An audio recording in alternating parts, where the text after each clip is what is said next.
చిరసాల వ్రతాలయే పాటలతో ప్రార్థించగా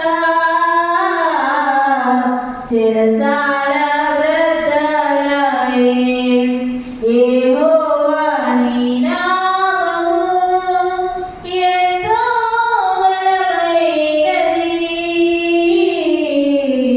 ఎంతో బలమైనది అది ఎంతో బలమైనది యెహోవా నీ నామము. వందనాలు.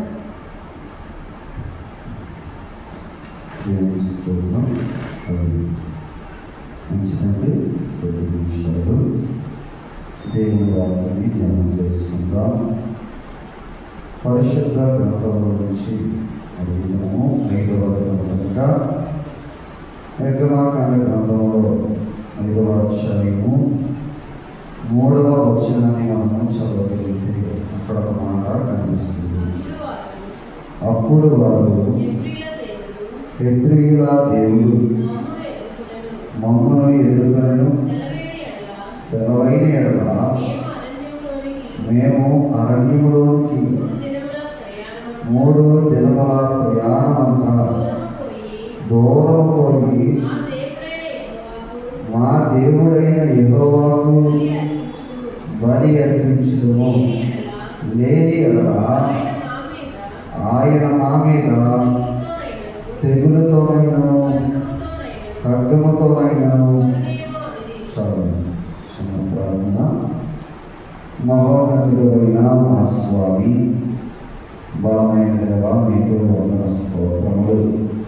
దైవజనుడైన సుఖోపవాసములు దేవ, మోషే గారు చేసిన ఈ 40 దినముల వ్రతము దేవ 4 దినములు మమ్మలను నడిపించి 5వ దినములోని తండ్రి శనివారం దినము సిద్ధపాటు దినములో మమ్మలను నిలవబెట్టుకున్నందుకు స్తోత్రములు తండ్రి.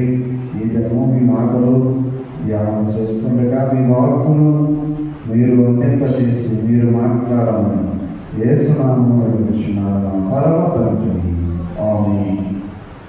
చిత్రులరా, మరి 5వ అధ్యాయంలో ఒక బలమైన మాటలు మనకి కనబడుతున్నప్పుడు పిల్లరా చూడండి, ఇక్కడ ఫరో ఏమంటున్నాడు?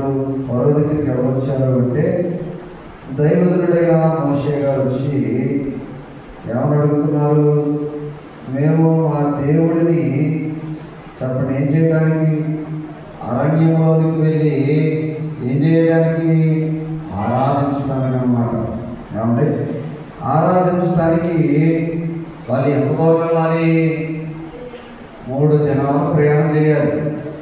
ఒకవేళ ఆరాధించవలసి వస్తే ఏమంటే ఐగుప్తులు ఆరాధించకూడదా? పిల్లరా, మరి గమనించవలసిన సంగతి ఏంటయ్యా అంటే ఐగుప్తులో ఆరాధించడానికి దేవుడు ఎందుకు నిరాకరించాడు? అసలు దేవుడు ఎందుకు వద్దన్నాడు? నిజమే, ఐగుప్తు స్థలము వ్యతిరేకముగా మారిపోయింది. ఐగుప్తు ప్రదేశం ఎలా ఉంది చెప్పండి? వేరేగా ఉంది. కనుక పిల్లరా, దేవుడు మాట్లాడుతూ 3 దినములంత ప్రయాణం చేయమన్నాడు. అంటే దాదాపు ఐగుప్తు ప్రదేశం ఏది కూడా ఎవరికి కనపడకూడదు చెప్పాలి? ఇశ్రాయేలీలు కనపడకూడదు. అందుకనే మనం ఆరాధనలోకి వచ్చినప్పుడు కూడా మనం ఏం చేస్తాం? పిల్లల బాగా గమనించండి. ఆరాధన అంటే పిల్లల మనలో దేవుడు ఉండాలి, మనలో ఆయన నివాసమై ఉండాలి. ఈ ఆరాధన పైకి చేసేది కాదు, కానీ అంతరంగంలో నీలోనికి దేవుడు రావాలి. అదే నిజమైన ఆరాధన అన్నమాట. పిల్లల దేవుడు దైవజనుడైన మోషేతో మాట్లాడుతూ మోషే మోషే నువ్వు ఎక్కడికి వెళ్ళాలి? ఫరో దగ్గరికి వెళ్ళాలన్నమాట. ఏ విషయం కోసం చెప్పండి? ఎవరి కోసం చెప్పాలి? దైవజనుడైన మోషే ఏ వాక్కు వినిపించాలి అంటే పిల్లల తన పిల్లలు తీసుకొని ఎక్కడికి వెళ్ళాలి? అరణ్యములోనికి వెళ్ళాలి. అరణ్యము అనగా అర్థం ఏంటి? పిల్లల మరొక కోణంలో అరణ్యం అనగా చాలా రకాలుగా ఉంది. అరణ్యం అంటే దేవునికి ఆశ్రయపురముగా కూడా చూడవచ్చు. ఎందుకంటే చాలా మంది తప్పిపోయినప్పుడు, చాలా మంది బాధపడుతున్నప్పుడు, చాలా మంది నలిగిపోయే సమయంలోనంట అరణ్యములో దేవుడు సహాయం చేశాడు. ఈ అరణ్యం గురించి మనం చెప్పుకోవాల్సి వస్తే చాలా మాటలు ఉన్నాయి. పిల్లల ఈ దిన విషయంలో 3 దినముల ప్రయాణం, 3 దినాల ప్రయాణంలో వారు వెళ్ళటానికి, ఈ ప్రయాణానికి అడ్డం వస్తుంది ఎవరు చెప్పాలి? ఎవరు వస్తున్నారు? ఫరో అన్నమాట. పిల్లగా ఫరోకున్న బలం ఐగుప్తు దేశమే, ఫరోకున్న బలం తన సైన్యమే, ఫరోకున్న బలం తనకున్న తాను ఆరాధిస్తున్న దైవం అన్నమాట. కనుక పిల్లగా గమనించవలసిన సంగతి ఏంటంటే కీర్తన గ్రంథంలో 110వ కీర్తన చూస్తే అక్కడ దేవుడు బలాన్ని గురించి మాట్లాడుతూ ఉన్నాడండి. అది ఎటువంటి బలం, అది ఎలా ఉందని చూస్తే 110వ కీర్తనలో 3వ వచనాన్ని చదవగలిగితే చదవను. నీ ప్రజలు ఇష్టపూర్వకంగా వచ్చెదరు, నీ యవనస్తులలో శ్రేష్ఠులు పరిశుద్ధాలంకృతులై మంచు వలె ఎక్కడి నుంచండి? అరుణోదయ గర్భము నుండి నీ యొద్దకు వచ్చేదరు. ఇందులో చాలా విషయాలు కనబడుతున్నాయి. పిల్లగా అంటే దేవుడట ప్రయాణం చేయడానికి కూడా బలాన్ని నింపుతున్నాడంట. ఎవరికి? దేవుని పిల్లలు ఇంకా ప్రయాణం చేయలేదు కదా, అడగ్గా నొప్పేస్తున్నాడా? అడగ్గా నొప్పేసుకుంటే ఎంత మంచోడో రాజు అయిపోతాడుగా. అడగ్గానే ఏది పడితే అది ఒప్పుకుంటే మనం ఏమవుతాం? ఎదుటి వాళ్ళ కంటికి మంచివాళ్ళు. ఎందుకు ఒప్పుకోము చెప్పాలి? వాళ్ళు చెప్పేది మంచిదైనా చెడ్డదైనా ఒప్పుకుంటావా? ఆలోచించి చెడ్డదైతే ఏం చేస్తాం? నిరాకరిస్తాం. మంచిదైతే ఒప్పుకోవడానికి ముందుకు వస్తాం. ఈ దినాలు అలాగే మంచిది చెప్పినా కూడా ఏం చేయడం లేదు, ఎవరు వినటం లేదు. కనుక పిల్లరా గమనించవలసిన సంగతి ఏంటంటే రాజు ఎదుటికి ఏ వినపొందించాడు? ఫరో ఎదుట, అయ్యా మా పిల్లలు, దేవుని పిల్లలు 430 ఏళ్ళ వరకు ఏం లేదు చెప్పాలి. ఏం లేనట్టు ఆరాధన లేదంట. ఎంత విచారం పిల్లరా గమనించండి. ఎన్ని సంవత్సరాలు? 437 సంవత్సరాలు. అంటే కన్నీటితో వారు ఏం చేయలేకపోయారు? ఆరాధించలేకపోయారు. దైవజనుడు దేవదాసయ్య గారు రాస్తూ 430 సంవత్సరాలు ఇశ్రాయేలు అహంకారం కరగటానికి సమయం పట్టినాడు. ఎంత సంవత్సరాలు?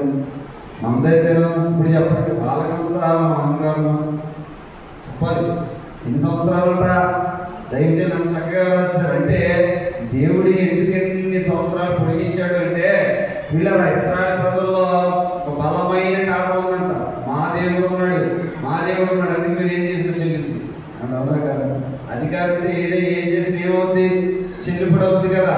రాజకీయ నాయకుడైనా మరొకడైనా ఏం చేసినా వాళ్ళ ఆధిపత్యంలో, వాళ్ళ ఆధీనంలో ఏది చేసినా కూడా అలా బాగానే ఉంటుంది. ఇప్పుడు ఇశ్రాయేలు ప్రజలు కూడా ఉన్న అహంకారం ఏంటంటే వీళ్ళ చూడండి, మా దేవుడు మాకున్నాడు, అందుకే మేము ఏం చేసినా చెల్లిపోవటం అవుతుంది. అందుకనే ఈ అహంకారం ఇంకా ఎవరిలో కరగలేదు చెప్పాలి? ఎవరిలో కరగలేదు? దేవుని పిల్లల్లో కరగలేదు, దేవుని పిల్లల్లో వినిపించలేదు.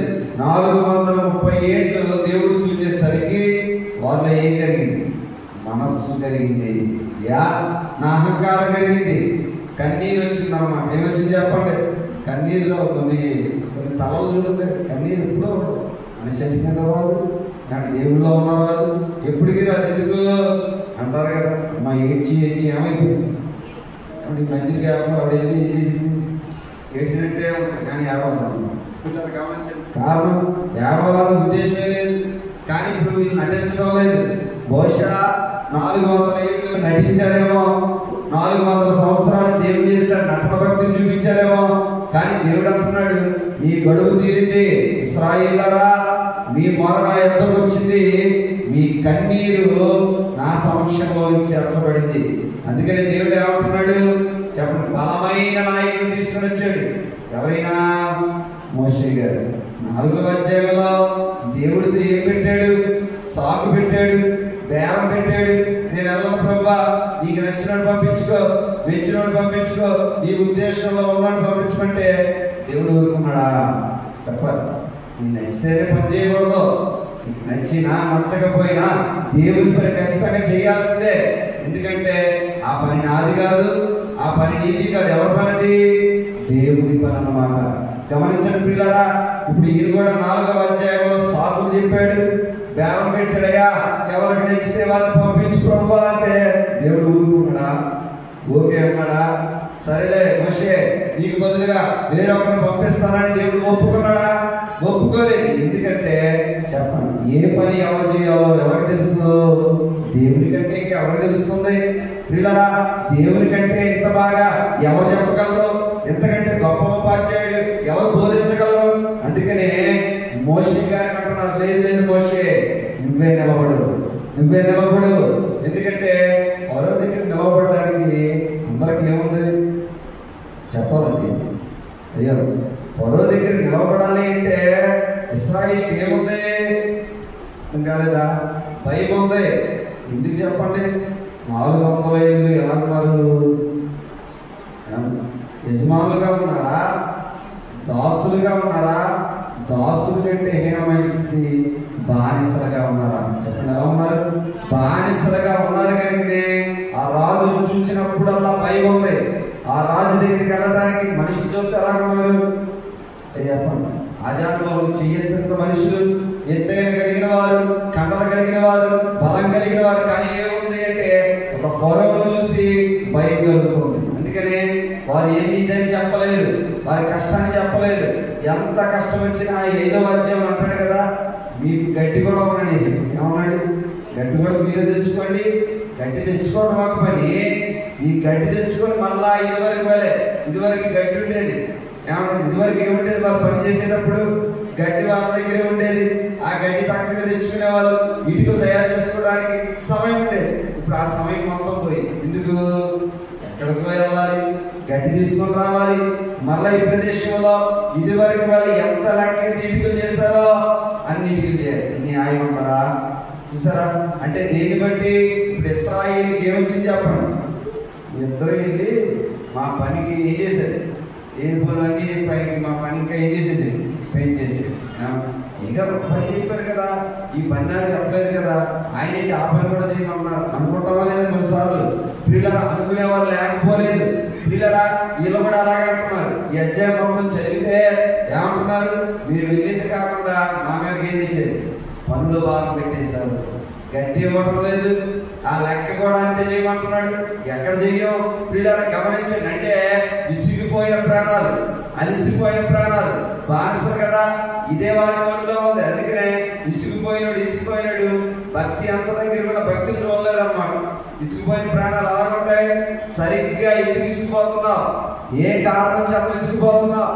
ఏ కారణం చేత అలసిపోతున్నావు? అసలు నిజంగా అలసిపోయి విసిగిపోయినప్పుడే నీ భక్తిని ఎదురు కనబడుతుందని ఎందుకు మర్చిపోతున్నావు? వెనక ప్రియులరా, దైవజనుడైన మోషేని దేవుడు నిలవబెట్టాడు. ఖచ్చితంగా నువ్వు నిలవబడగలవు మోషే. ఫరో దగ్గర మాట్లాడాలి అంటే ఎవరు ఉండాలి చెప్పండి? వీళ్ళు సరిపోరు పిల్లరా, ఇశ్రాయేలు సరిపోరు, అహరోను గారు కూడా సరిపోరు. ఖచ్చితంగా ఎవరు ఉండాలి చెప్పండి? దైవజనుడైన మోషే ఉండాలి. ఎందుకు చెప్పనా? మోషే గారు నిలవబడుతుంటే ఎవరికి భయం? అదే చెప్పడం లేదు మీరు ఎవరికి. ఎవరికి భయం? ఫరోకి భయం అన్నమాట. ఆ భయం ముందు అధ్యాయంలో చదివినప్పుడు మనకు కనబడుతుంది కదా పిల్లరా. ఫరో గారికి మోషే అంటే భయం. కానీ అందుకనే 2వ వచనంలో దేవుణ్ణి అవమానపరిచాడు. వీలైతే అంశం రేపుడు ఆరాధన ధ్యానం చేసుకోండి పిల్లరా. ఎవరిని అవమానపరిచాడు? దేవుణ్ణే అవమానపరిచాడంటే దీనికి కారణం ఏంటి? మోషే మీద కూడా ఏముంది? కోపం ఉంది పిల్లరా, కోపం ఉంది. అలాగే ఈయన బట్టి ఈయన చేసిన ఆ యొక్క చూడండి, ఎప్పుడైతే ఈయన గురించి విన్న సమాచారాన్ని బట్టి మోషే గారి మీద కూడా ద్వేషం ఉంది. కనుక పిల్లరా, గమనించవలసిన సంగతి ఏంటంటే 110వ కీర్తనలో ఒక విలువైన మాట కనబడుతుంది. ఏంటన్నమాట? యుద్ధ సన్నాహ దినమున నీ ప్రజలు ఇష్టపూర్వకంగా వస్తారు. ఎక్కడికి రావాలి? మందిరానికి. ఇష్టంతో వస్తున్నారా? ఇష్టంతో వచ్చేవాడే నిలవబడతాడు. ఇష్టంతో ఎంతకాలం ఉండలేరన్నమాట. పిల్లలు దేవుడు అంటున్నాడు కదా, యుద్ధ సన్నాహ దినమున దేవుని పిల్లలు ఎలా ఉన్నారట? ఇష్టంతో ఉన్నారా?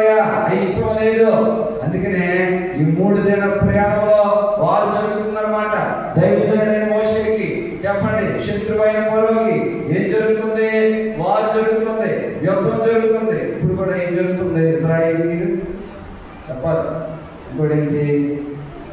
ఇరాన్ అనే కదా, ఇరాక్ అన్నీ కూడా ఏ కంట్రీస్ మనకు తెలుసు. పిల్లరా ఎంత బలమైన దేశం కూడా ఏం చేయలేకపోతుంది. ఇజ్రాయిల్ పాడు చేయలేకపోతుంది. చిన్న దేశం కదా పిల్లరా. కారణం ఏంటి? దేవుని బలం అన్నమాట. దేవుని హస్తం ఏ దేశం మీద ఉంటుందో, ఏ సైన్యం మీద ఉంటుందో, ఎవరి మీద ఉంటుందో ఖచ్చితంగా దేవుడు వారిని కాపాడుతూనే ఉంటాడు. ఎన్నటికీ కూడా కునికుడు కుదరకూడదు అన్నమాట. అందుకనే యెహోవా చూపులు ఎవరి మీద ఉంటాయి? చదువుకున్నారు కదన్నమాట పిల్లల. దేవుని గ్రంథంలో పిల్లలు ఎంత చక్కగా ఉంటుందండి ఆ మాట. ఆ యెహోవా చూపులు నీతిమంతుడి మీద ఉంటాయంట. ఎవరి మీద ఉంటాయి? భక్తిపరుడి మీద ఉంటాయా? నీతిమంతుడి మీద ఉంటాయా? పిల్లల సొలొమోను భక్తుడితో దేవుడు మాట్లాడతాయా? ఇదిగో నీతిమంతుడి మీద నీ చూపు ఉంది. కనుక పిల్లల దైవజనుడు వేసిన ప్రతి అడుగు మీద ఎవరు చూపు ఉంది? దేవుని చూపు ఉంది. కనుక ఇందులో 3 లక్షణాలు కనపడుతున్నాయి. కనుక పిల్లలు రెండవదిగా యవ్వనస్తులు ఉన్నారు. ఎవరంట? ప్రజలు ఉన్నారు. అంటే ప్రజలంటే ఎవరు? పెద్ద వయసు కలిగిన వారు, వృద్ధులైన వారు. అంటే రెండవదిగా గుంపుగా ఎవరున్నారు చెప్పండి? యవ్వనస్తులు. వీళ్ళే కదా బలం, వీళ్ళే కదా ఆయుధం, వీళ్ళే కదా నడిపించడానికి ముందుకు రావాలి. జనాలు చూస్తుంటే యవ్వనస్తులు ముసలోళ్ళు అయిపోతున్నారు. అయిపోతున్నారా లేదా? ముసలోళ్ళలాగా ముగిసిపోతుంది కదా, కంచికి వెళ్ళిపోతుంది కదా. గమనించండి పిల్లరా, ఇక్కడ దేవుడు కీర్తనల గ్రంథంలో యవ్వనస్తులు ఎలా పోలుస్తున్నాడు? పిల్లరా శ్రేష్టకరమైన పిల్లల యవ్వనస్తులు అంట, శ్రేష్ఠులు అంట. యవ్వనస్తులు ఎలా ఉన్నారు? శ్రేష్ఠులు వరుస పోగొట్టుకుంటున్నారు అన్నమాట. యవ్వనానుకున్న బలం ఏంటో తెలియక, యవ్వనానుకున్న శక్తి ఏంటో తెలియక అలంకరింపబడిన దేవుని భక్తిలో ఉండవలసిన వీళ్ళు ఏమైపోతున్నారంటే పోగొట్టుకునే స్థితిలోకి వచ్చేస్తున్నారు. అందుకనే దైవజనుడైన మోషేతో దేవుడు మాట్లాడుతూ ఈ 3 దినముల ప్రయాణంలో వీళ్ళు ఆరాధించడానికి స్థలాన్ని చూడు మోషే. ఇంకా ఈ స్థలాన్ని చూసాడా? మీరు అడగాలి కదా. ఇంకా అడిగాడు. ఏమడిగాడు? వెళ్ళటానికి మాకు గడువు అయ్యా, 3 రోజులు మేము వెళ్ళిపోతామన్నాడా? ఆరాధించుకుంటామన్నాడా? వెళ్ళిపోతామని చెప్పలే. కానీ ఏముంది? అట్టించాలి వెళ్ళిపోతాం. అందుకనే కదా మనం కూడా ఇప్పుడే వచ్చేస్తున్నాయి అంటాం కదా, అట్టించాలి వెళ్ళిపోతాం మళ్ళా రాడు. అవునా కదా? ఎంతమందిని చూశానండి పనికి ఇలాగే వస్తావా అంటే ఇప్పుడే వచ్చేస్తాం మీకు ఎందుకంటారు. మళ్ళా కనపడ్డాను ఆ మాట ఉన్నారంటే మళ్ళా తర్వాత రాడు. పిల్లలు గమనించండి, ఇప్పుడు వీళ్ళు కూడా వెళ్ళిపోతారేమో. ఎందుకంటే పొరవకు భయం ఎక్కువ కదా. ఎక్కడికి వీళ్ళు వెళ్ళిపోతే ఎక్కడ వీళ్ళు బలవంతులు కనుక ఎవరితో చేతులు కలిపిన ఐగుప్తు దేశం ఏమైపోద్ది? కనుమరుగు అయిపోద్దని భయంతోనే ఉన్నాడు. పిల్లలు గమనించవలసిన సంగతి, యవ్వనస్తులను దేవుడు శ్రేష్ఠులుగా పెట్టాడు, అలంకరణగా పెట్టాడు. అలా పెట్టాడు చెప్పండి. అంటే ఇశ్రాయేలు ప్రజల్లో యవ్వనస్తులు కూడా ఎక్కువ మందే, యవ్వన బలం కూడా ఎక్కువ మందే. కనుక పిల్లరా ఇటువంటి సైన్యాన్ని ఏదవుతుంది? ఐగుప్తు దేశం కేవలం ఒక పొరవ అవుతున్నాడు అనమాట. దేనికోసం?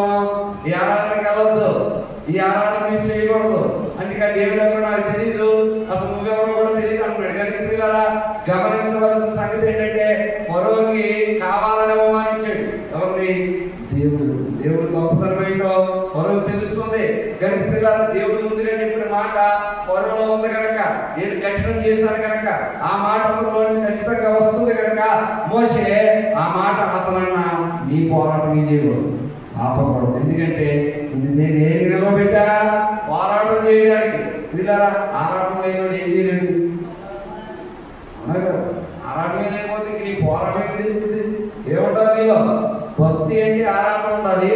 భక్తిని బట్టి బుద్ధి అన్నారు దైవజనుడు. ఎక్కడికి బుద్ధి? పరలోకానికి అంట. కనుక పిల్లరా గమనించవలసిన సంగతి ఏంటంటే ఇందులో చూస్తే దీనికి ఉదాహరణగా అపోస్తులైన పౌలు భక్తుడు శరీరాలతో ఆరాధిస్తారా, ఆత్మతో ఆరాధిస్తారా అనేది రోమిలకు రాసిన పత్రికలో ఈ మాట మనం చదువుకున్నాం చాలా సార్లు. మరలా ఒకసారి ఆ మాట చదువుకొని ముందుకు వెళ్ళిపోతాం. రోమిలకు రాసిన పత్రిక 12వ అధ్యాయము 1వ వచనంలో పౌలు గారు అంటున్నారు కదా, ఎంత చక్కని మాట. పరిశుద్ధమును దేవునికి అనుకూలమైన సజీవ యాగముగా మీ శరీరములను సమర్పించుకొనుడని బతిమాలుకొనుచున్నాను, మీకు యుక్తమైనది. చూడండి ఇలా ఎంత చక్కగా మాట్లాడుతున్నారు పౌలు గారు. ఏమంటే అంటే సమర్పణ గురించి ఏం సమర్పణ చేసుకోవాలి మనం పాడుకుంటాం. ఏంటా పాట? సమర్పణ చేయము ప్రభువునకు. 6 నెలలు చాలు. సమర్పణ ఏమా సమర్పణ 5 నెలలు, 6 నెలలో, 3 నెలలో, 9 నెలలో, 12 నెలలో ఉన్నాయి సమర్పణలు. నచ్చినట్టు సమర్పణ. అది కాదు పౌలు గారు చెప్పేది. సమర్పణ అంటే 3 రకాలన్నమాట. ఏంటంటే సజీవమైనది ఒకటేంటి సజీవమైనది, రెండవది ఏంటి పవిత్రమైనది.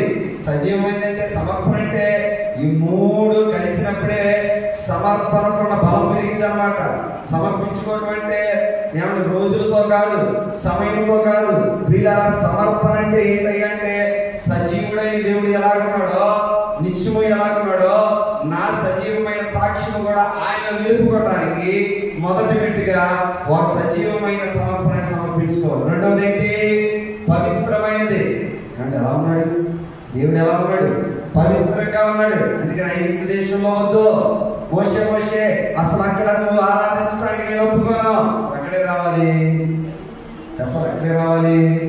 ప్రయాణం చేయి, అరణ్యంలోనికి రా. పవిత్రమైన దేవుడు నేను. ఏం దేవుడు అంటాడు? ఉన్నాడా లేడా చెప్పండి. ఆయనలో ఏ లోపము లేదు, ఏ లోపం ఆయనలోనికి రాదు, ఏ లోపం ఆయనలో అంటుకోదు. అందుకనే గట్టిగా ఏమంటే బిగ్గరగా చెప్తున్నాడు కదా. యేసు ప్రభు చెప్తున్నారట, పరిసయ్యులు ఎదుట పాపం ఉందా చూడు ఉందని ఎవరు చెప్పగలరు? చెప్పడానికి రుజువులు లేవు. అందుకనే రెండవదిగా పవిత్రమైన సమర్పణ సంఘము కలిగి ఉండాలి. ఇప్పుడు ఇశ్రాయేలు సంఘం అంతా కూడా ఎలా ఉండాలి? పవిత్రతతో ఉండాలి. ఇది రెండవ సమర్పణలో. మూడవది ఏంటంటే ప్రీతికరంగా ఉండాలి. అని చెప్పారు కదా, ఆరాటం ఉన్నవాడే పోరాటం చేస్తారు. ప్రీతి ఉండాలి. అయ్యా ఏదైనా ఆహారం తినాలంటే ఏం కలగా మనకి ముందు దాన్ని చూడగానే నోట్లు ఏం ఊరుకో చెప్పండి. ముందుగా చూడవసరం లేదు. స్మెల్ ఎక్కడికి వెళ్ళిపోయినా పక్కన ఇంట్లో నుంచి కొంచెం వంటకం ఉండేది ఏమైపోతుంది చెప్పండి. ఆ స్పర్శ మనకి తగలగానే దాన్ని తినాలని ఆశపడతాం కదా. అలాగే ప్రభు అంటున్నారు కదా, ప్రీతికరం అన్నమాట. ప్రీతికరమైన లక్షణం అనగా తినాలి, దేవుని భోజనం తినాలి. సమర్పణ అంటే ఆరాధన మొత్తం అనుభవించాలి. ఈ 3 కలగలిగినప్పుడు నిజమైన సమర్పణ ఏంటి? ప్రభువా ఇదే కదా సమర్పణ. పౌలు గారు అంటున్నారు, శరీరములతో సమర్పించుకోవడం అంటే అర్థం ఏంటి అంటే గడువులు కాదు, సమయాలు కాదు. పిల్లలు ఆరాధించే సమయం ఇన్ని రోజులు చెప్పడానికి డిక్లేర్ చేయకూడదు. పౌలు గారు ఏం చెప్తున్నారు? శరీరం కూడా ఏమైపోనంట దేవుడి ఆధీనంలో ఉండాలి. ఎవరి ఆధీనం? ఒకసారి చెక్ చేసుకోండి. మన శరీరం మన దగ్గర ఉందా, వేరే ఎవరి దగ్గరైనా ఉందా? శరీరాన్ని ఎవరైనా కంట్రోల్ చేస్తున్నారా? దేవుడు కంట్రోల్ చేసేటట్టుగా నా శరీరం ఉందా? ఆలోచన చేసుకోండి. మనం ఎప్పటికప్పుడు ఆత్మ పరిశీలన చేసుకున్నప్పుడు ఏ చెడు ఏ సాతాను కూడా ఏం చేయలేడు, నీ దగ్గరికి రావడానికి అవకాశం కలగదన్నమాట. కనుక ప్రియులారా, పౌలు గారి నుండి ధైర్యం అదే. ఏమంటున్నారు? అయ్యా సజీవుడైన దేవుడికి నా శరీరాన్ని అప్పగించేశాను. రెండవది పవిత్రుడు కనుక నేను పవిత్రుడిగానే ఉన్నాను. మూడవది ప్రీతికరమైన దేవుడు కనుక నేను కూడా ఆయనకి ఎలా ఉన్నాను? ప్రీతికరంగా మారాడు. ఇప్పుడు చెప్పండి, వాళ్ళు అరణ్యంలో ఆరాధిస్తే నీ శరీరంలోనే ఏం పెట్టుకున్నాడు? అరణ్యంలో పెట్టుకున్నాడు. ఎంత చక్కని మాట. వాళ్ళంతా ఎక్కడికి వెళ్ళాలి? దేవుని ఉద్దేశంలో వారందరూ అరణ్యంలోకి రావాలి.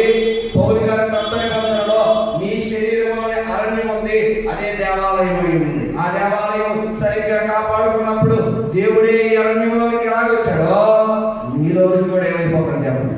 దేవుడు వస్తాడు. కనుక పిల్లరా, శరీరం కాపాడుకోవాలి. శరీరాన్ని ఏం చేసుకోవాలి? కాపాడుకోవాలి. కాపాడుకోవడం అంటే ఏం చేయడం అమ్మా చెప్పండి? ఈ శరీరానికి ఆయుధాలు సమర్పించుకోవడం కాదు, వీళ్ళరా భక్తిలో కాపాడుకోవడం. కనుక ఇంకా కొంచెం ముందుకు వెళ్ళి చూస్తే దేవుని వాక్యంలో చూడండి, అక్కడ పేతురు గారు అంటున్నారు కదా, ఎంత చక్కని మాట అంటే మొదటి పేతురు 2వ అధ్యాయం 5వ వచనాన్ని చదవగలిగితే ఆ మాట చెప్పి నేను ముగిస్తాను పిల్లరా. మొదటి పేతురు 2వ అధ్యాయం 5వ వచనం చూడండి. ఎవరి ద్వారా? యేసు క్రీస్తు ద్వారా దేవునికి అనుకూలము ఆత్మ సంబంధమైన బలులు అర్పించుటకు పరిశుద్ధ యాజకులుగా ఉండినట్లు మీరును సజీవమైన రాళ్ళ వలె నుండి ఆత్మ సంబంధమైన మందిరముగా కట్టబడుతున్నారు. ఏ సంబంధమైన?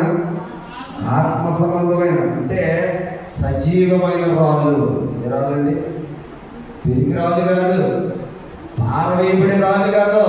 అందుకే 4వ అధ్యాయంలో మోషే గారు ఏమైపోయారంటే కొద్దిగా పిరిగితనం చూపించారు. మనం కూడా కొన్నిసార్లు పిరిగితనాన్ని కూడా చూపిస్తూ ఉంటాం, భయపడిపోతూ ఉంటాం. పిల్లల చిన్నది శరీరంలో ఏదన్నా చెప్పండి తేడా వచ్చింది ఏమైపోతాం? చెప్పాలి, ఏమైపోతాం? శరీరంలో అర్ధరాత్రో ఏదో రాత్రి వచ్చిందనుకుని ఏమైపోతాం? భయపడిపోతాం అన్నమాట. గమనించండి పిల్లలా, ఇప్పుడు పేతురు గారు అంటున్నారు కదా, ఏ రాళ్ళంటే సజీవమైన రాళ్ళు, నిలబడే రాళ్ళు, బలంగా ఉండే రాళ్ళు, ఎవరు కూడా తీసివేయడానికి అధికారం లేని రాళ్ళు. ఇటువంటి రాళ్ళు గురించి అపోస్తుడైన పేతురు ఏమంటున్నాడు చెప్పండి? ఈ రాళ్ళ దగ్గరికి వచ్చి అనుభవానికి రావాలి. ఈ రాళ్ళు కూడా ఒక కోణంలో ఎక్కడ ఉన్నాయి? అరణ్యంలో ఉన్నాయి. చెప్పండి, ఎక్కడ ఉన్నాయి? అరణ్యంలోనే ఉన్నాయి. ఈ అరణ్యంలో చేకూర్చబడినదే దేవుని ఆరాధన కనుక 3 దినములంత ప్రయాణంలో ఈ రాళ్ళ దగ్గరికి రావాలి. ఇలా అందుకనే ఏమైనా బాధ వచ్చింది ఎవరికి? బైబిల్లో ఉంది కదా, రాళ్ళ కుప్పేసాడు ఆయన. ఎవరో తెలుసా? యాకోబు గారు.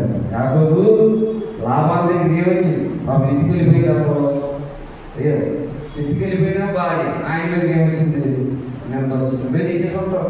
ఏం తీసేస్తాం? అసలు బంగారం కదా, బంగారం వెండి కదా. ఎన్ని పొలాలు? పొలం అంటే ఇటువంటి డూప్లికేట్ బంగారాలు కాదు, డూప్లికేట్ వెండి కాదు. ఇప్పుడు ఏంటి చెప్పండి? స్వచ్ఛమైంది కదా. ఇటువంటి వెండిది నువ్వు తీసుకుని పోయావు కానీ ఎవరి మీదకి వచ్చేసాడు బాబు. ఈవిడ ఎక్కడ దాచేసుకుంది? ఆ గొప్ప మీద అక్కడ కూర్చోండి, ఏమి తెలియదు. అవునా కాదు? ఇప్పుడు ఇలా వెండి కదా ఆశపడింది ఈవిడే. కానీ యాకోబు గారు ఏ రాళ్ళు పెట్టాడు చెప్పండి? ఏ రాళ్ళు పెట్టాడు? అక్కడ ఒక పేరు ఉంది కదా, సాక్ష్యం గొప్ప. ఏం గొప్ప అండి? సాక్ష్యానికి, యథార్థతకు. ఇదిగో దేవుడే దీనికి సాక్షిని. అది కూడా అరణ్యమే కదా. అరణ్యమా? అరణ్యంలో ఏం వేసుకున్నాడు? గుడారం వేసుకున్నాడు. ఎక్కువగా అరణ్యాలు బైబిల్ గ్రంథంలోనే ఉన్నాయి. ఏమంటే అరణ్యం మొదలైంది ఎక్కడి నుంచి చెప్పండి? బైబిల్ గ్రంథ చరిత్రలో నుంచి. కనుక ఈ అరణ్యంలో ఆయన వేసుకున్న డేరా దగ్గరికి ఎవరు వచ్చారు చెప్పండి? లాభాలు వచ్చి, నువ్వు మోసగాడివి, నాలో ఉన్న నా దైవమైన నా దానిని తీసుకుని వచ్చావంటే అయ్యా దానిని ముట్టుకోవడానికి కూడా నేనే కాను. అదే అన్నమాట నిజమైన భక్తి. అదే నిజమైన సజీవమైన రాళ్ళు. పిల్లరా, ముట్టుకోవడానికి చూడటానికి ఇష్టపడలేని వాడు ఎలా తీసుకుంటాడు చెప్పండి పిల్లరా? గమనించండి పిల్లరా. అందుకనే దైవజనులు అన్నారు, అబ్బాయి లాభాలు ఇంటిలో యాకోబు భక్తి చెక్కు చెదరలేదు అబ్బాయి అన్నమాట. అక్కడ ఏం చెదరలేదు? మన డూప్లికేట్ అనమాట. ఏ చెక్కు రాజు ఇచ్చేసాడు అనుకుంటారు. అది చక్కగా తీసుకుని వచ్చారు, తీరవుతుంది. ఏం చేయదు? పని చేయదు అనమాట. అవునా కదా? కానీ దైవజనులు అన్నారు, అబ్బాయి లాభాలు ఇంటిలో యాకోబు భక్తి చెక్కు చెదరలేదు అబ్బాయి అన్నారు. కారణం ఏంటి తెలుసా? వాటి వైపు ఎత్తి చూడలేదు, వాటి వైపు చూడలేదు, ఆరాధించలేదంట. అంత గొప్ప భక్తిపరుడు యాకోబు. అందుకనే రాళ్ళ కుప్పను తెచ్చి దేవుని ఎదుట, లాభాన్ని ఎదుట, వారి ఇరువురి ఎదుట సాక్ష్యాన్ని పెట్టాడు. పేతురు గారు కూడా ఏమంటున్నారు? ఏ రాయమంటున్నారు? సజీవమైన రాళ్ళు. ఈ రాళ్ళన్నీ దొరికిన చోటు అరణ్యం అన్నమాట. దేవుడు అందుకే రమ్మంటున్నాడు. ఐగుప్తుల దగ్గర వద్దు, అక్కడ చెప్పండి ఏం లేదు? మంచి రాళ్ళు లేవు, సజీవమైన రాళ్ళు లేవు, యోగ్యత కావించిన ప్రదేశం కాదు. కనుక మోషే అరణ్యం దగ్గరికి రా, సజీవమైనది ఏంటో నేను చూపిస్తాను, అసలు ఆరాధన ఏంటో నేను చూపిస్తాను. అందుకే కదా గడువు అడుగుతున్నాడు. ఏమడుగుతున్నారు? ఎవరిని గడువు అడగాల్సిన అవసరం ఉందంటారా? దేవుడయ్యా నువ్వు కూడా ఏమైపోతుంది? ఒక గొప్ప కూలిపోతాడు కదా. మరి ఎంత కథ అంతా ఎందుకు? కథ ఉండాలి పిల్లరా. దేవుడు ఊ కొడితే ఏమన్నా మోషే గారు ఏమన్నా అయ్యాను అంటే దేవుడు ఊ కొట్టాడు ఏమైపోతాడు? త్వరలో చెప్పాలి, గొప్ప కూలిపోతాడు కదా. మరి ఇంత కథ అంతా ఎందుకండి? ఇన్ని అధ్యాయాలు చరిత్ర ఖచ్చితంగా కావాలి. ఇశ్రాయేలీయులకి దేవుడి గొప్పతనం ఏంటో తెలియాలి. ఎవరికి తెలవాలి? అసలు మనకే ముందు పక్కన పిల్లలు ముందు మనకే తెలుగుతారే కదా. పిల్లలు కనుక ఇశ్రాయేలుకి ఎవరితో పాటు, ఫరోతో పాటు దేవుని పిల్లలకు కూడా యెహోవా అంటే ఏమిటో, దేవుని గొప్పతనం ఏంటో వారికి కూడా తెలియాలి. కనుకనే దేవుడు 3 దినముల యొక్క ప్రయాణం పెట్టాడు. ప్రయాణం సాగాలి. అది దూరం నువ్వు ఆగిపోకూడదు. అది దగ్గరైతే ఒకలాగా వెళ్ళి దూరం అయితే మరొకలాగా వెళ్ళకూడదు. ఎంత దూరమైనా నీ ప్రయాణంలో కష్టం ఉన్నా ఏం చేయాలి, వెళ్ళడానికి ఇష్టపడాలి. అలా వెళ్ళిన వాడే నిజమైన భక్తి వర్షంలోకి వస్తాడు. గడికి పిల్లల చివరిగా ఒక మాట చెప్పి నేను ముగిస్తాను. నిర్గమాకాండ గ్రంథములో ఈ మాటలన్నిటికీ ఉదాహరణగా చూడండి. నిర్గమాకాండ గ్రంథము 3వ అధ్యాయంలో పిల్లల మాట మనకు కనబడుతుంది. ఎంత చక్కగా ఉందా మాట. 3వ అధ్యాయము 18వ వచనాన్ని చూస్తే పిల్లల మాట మనకి కనబడుతుంది. చూడండి, వారు నీ మాట విందురు కనుక నీవును ఇశ్రాయేలీయుల పెద్దలను ఐగుప్తు రాజు వద్దకు వెళ్ళి అతనిని చూచి, ఎవరి దేవుడు? హెబ్రీయుల దేవుడైన కనుక మేము అరణ్యమును 3 దినముల ప్రయాణం అంతా దూరం పోయి మా దేవుడిని యెహోవాకు బలిని సమర్పించుదామని సెలవమని అతనితో చెప్పాను. సరే, అంటే ఇక్కడ కూడా ఏం కనబడుతుంది? ఈ మాటల సమర్పణ. బలుడు ఇవ్వడానికి ఏం కావాలి? దేని పడితే దాన్ని ఇచ్చేవాడు అన్నమాట. అది ఏమంత కదా, అదే మాట్లాడింది ఎంత అప్పుడు బలి ఇచ్చేదని మనం ఒకవేళ మాట్లాడితే, అది నిజంగా మాట్లాడగలిగితే ఇప్పుడు ఇవ్వడానికి నాకు ఇష్టం ఉంటుందా? అయ్యా నన్ను ఎందుకు బలిస్తున్నావు, నన్ను బలించడానికి కదా కారణం ఏంటి? ఏమండి, నీ యొక్క కోరిక తీరడానికి నన్ను బలిస్తామని ఒక జంతువు మాట్లాడగలిగితే ఎవరు బలిస్తారండి? ఎవరు కదా. వీళ్ళని గమనించండి, ఇక్కడ ఎంత విచిత్రంగా ఉంది అంటే బలి ఇవ్వడానికి కూడా దేవుడు ఏ నియమం పెట్టాడు? సమర్పణ పెట్టాడు. బలవంతం పెట్టలే. మూర్ఖులకి బలవంతంగా ఇచ్చే అంటున్నాడు. ఇప్పుడు ఏం చెప్తున్నాడు దేవుడు? సమర్పణ ఉండాలి. ఆ బలి ఖచ్చితంగా నెరవేరాలి అంటే ఏం కావాలంట? సమర్పణ ఉండాలి. ఎందుకంటే దైవజనులు 7 గంటల అభ్యాసంలో ఒక మెట్టు ఏంటి చెప్పండి? సమర్పణ మెట్టు. ఏముండాలి? ఈ మెట్టు దగ్గరికి వస్తే సమర్పణ కలిగి ఉండాలి. ఈ సమర్పణ మెట్టులో ఏకాగ్రతగా దేవుడినే చూడాలి. అయ్యా నా కొరకు అంతా సమర్పించుకుని వచ్చిన తండ్రి, నీ కొరకు నేను సమర్పించుకోగలను. కనుక పిల్లరా, ఈ మాటను బట్టి దేవుడు 3వ అధ్యాయంలో పదా చరిత్రను వివరించి దేవుడైనా చెప్పండి ఆయన ఏం చేసినంత మోషే గారిని పద అన్నాడు. చెప్పండి, పద అన్నాడు. ఎక్కడికి? ఈ కథ అంతా ఎవరు చెప్పాలి? ఈ యథార్థత అంతా ఎవరు చెప్పాలి? చెప్పండి, పరో ఏదని చెప్పాలి. కనుక ఆయనలో కూడా భయం. అది చెప్పారు కదా, మోషే గారికి ఏముంది? 4వ అధ్యాయంలో భయం కనపడతా ఉంది. ఏంటా భయం అంటే పిల్లరా, ఐగుప్తుని చంపేశాడు కదా. ఐగుప్తుని ఏం చేశాడు?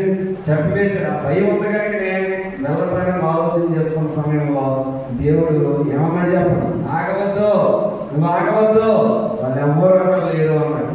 అన్నారా? అందుకనే దేవుడి మాటలు ఎంత చక్కగా ఉన్నాయంటే, నీకు విరోధముగా ఏ ఆయుధమో అది నీకు తెలీదు. ఆ బలం తెలియదు అనమాట.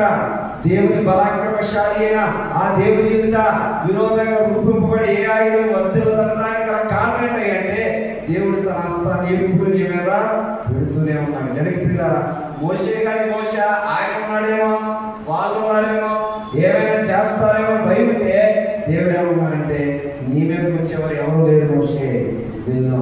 అందుకనే 4వ అధ్యాయంలో సాకులు చెబితే సాకులన్నింటినీ దేవుడు ఏం చేశాడు చెప్పండి? మార్చి 5వ అధ్యాయంలో ఫరో ఇంత బలంగా పెట్టాడు. ఏమడగడానికి? ఆరాధించడానికి, వెళ్ళటానికి, ప్రయాణం చేయడానికి. అడిగినా సరే వెళ్ళమన్నాడా? వెళ్ళమన్నాడు. కానీ మధ్యలో ఆఫ్ చేశాడు ఈయన మధ్యలో ఆఫ్ చేయలేదు. ఆయన వెళ్ళమంటాం ఆఫ్ చేయలేదు. ఇప్పుడు ఎవరిది వేరం ఏమన్నా అంటారు కదా, కర్ర లేదు. అవునా? భలే ఉంటాయి కదా సాయంత్రం పిల్లలు. కర్ర కూడా ఏమంటున్నదంట, అది ఎరగదు. ఈ పాము కూడా ఏమంటున్నది, చావట్లేదు. కానీ పిల్లలు ఇప్పుడు రాజు ఏం చేయడు? వెళ్ళమన్నాడు. మరి అలాగే దేవుడు ఊరుకుంటాడా? రాజు వెళ్ళకపోతే ఫరో ఏమంటే దైవజనుడే మోషే దేవుడు ఏం చెప్తున్నాడు? వెళ్ళటానికి అడుగు అడుగు. ఎలాగ ఉంది? చివరికి ఏమైపోయాడు చెప్పండి? వెళ్ళటానికి ఏమి ఇచ్చాడు? అనుమతించాడు. కారణం ఏంటి చెప్పరా? సజీవమైన దేవుడు ఉన్నాడు వారితో. ఎవరితో? మోషే గారితో. సజీవమైన రాళ్ళు ఆయనతో ఉన్నాయి. ఆ సజీవమైన కర్ర ఆయనతో ఉంది. సజీవమైన భక్తి ఆయనతో ఉంది. కనుకనే పిల్లరా, అరణ్యంలో ఆరాధించడానికి పొరపడి ఏం చేయలేదు, బలం సరిపోలేదు, ఎలా ఉన్నాడు. కనుక పిల్లరా, ఏదైనా నా విషయంలో ప్రయాణం, ఈ ప్రయాణంలో అడ్డంకులు వచ్చినా సాకులు చెప్పరు. ఏం చెప్పద్దు? సాకులు చెప్పుకుంటే ఇంకేమైపోతుంది? ప్రయాణం అక్కడ ఆగిపోతుంది అన్నమాట. చెప్పండి. కనుక ఎటువంటి కష్ట స్థితిలోనైనా ఈ ప్రయాణం వారు ఎలా కొనసాగించారో మనం కూడా ఏం చేయాలి?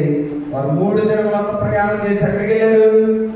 అరణ్యంలోకి వెళ్ళారు. అరణ్యం అంటే ఇక్కడక్కడ కాదు కదా, చాలా దూరం ఉంటుంది, నడవలేని పరిస్థితి, ఇబ్బందిగా ఉంటుంది. అయినా సరే ఏం చేశారు చెప్పండి?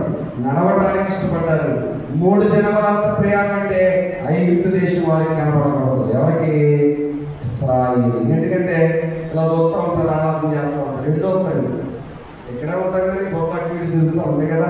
అలాగే దగ్గరగా ఉన్నారనుకోండి, మళ్ళీ ఇది యొక్క శిరస్సులో ఉన్న చూపంతా వెళ్ళింది ఐగుప్తు దేశం వెళ్ళింది. కనుక దేవుడి ఉద్దేశం అది కాదు. కనుక 3 దినముల ప్రయాణంలో ఏం కనపడకూడదు?